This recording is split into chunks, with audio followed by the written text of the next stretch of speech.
First dates are right up there with international espionage in terms of anxiety and frustration. What's worse is that one of the things we decide to do for a first date is that we choose to spend time with someone we like. We choose one of the many movies out now, sit in a dark, giant room with a bunch of other strangers, and say nothing for almost 2 hours. Epic fail. But if you are really both okay with going to a movie for a first date, you need to think about ways to avoid mistakes so that there will hopefully be a second date. In fact, the movie can be a real game changer because you may not have a ton to talk about, so talking about the movie can be a relief. Here are a few tips to take into consideration when trying to pick the right movie for your first date. Number 1. Don't watch a movie with a lot of excessive violence or adult themes. The last thing you want to do is make your date think that this is a representation of who you are. It's never a good look, and regardless of the spin you try to put on it, it just comes off as bad taste. Number 2. On the other hand, avoid movies whose intended audience is one digit.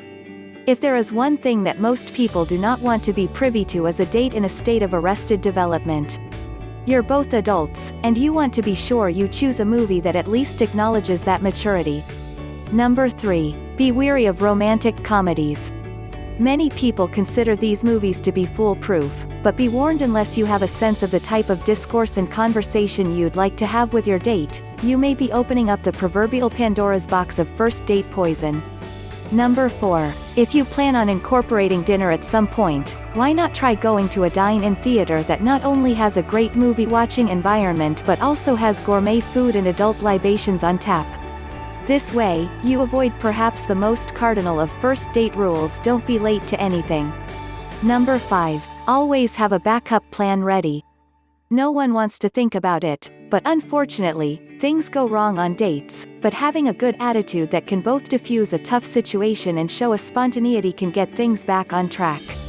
Have a couple of movies to choose from in case one is sold out. If you do happen up upon your local dine-in theater and your meal isn't exactly right, and barring reasons based on allergies, take it in stride, eat heartily, and discuss the matter with management after the movie. All told, the movies out right now provide a wide array of movie-watching experiences. You really can't lose picking any one of them. In order to pick the best one for your first date, though, you just need a little confidence, a little research, and a strong desire to step up your game.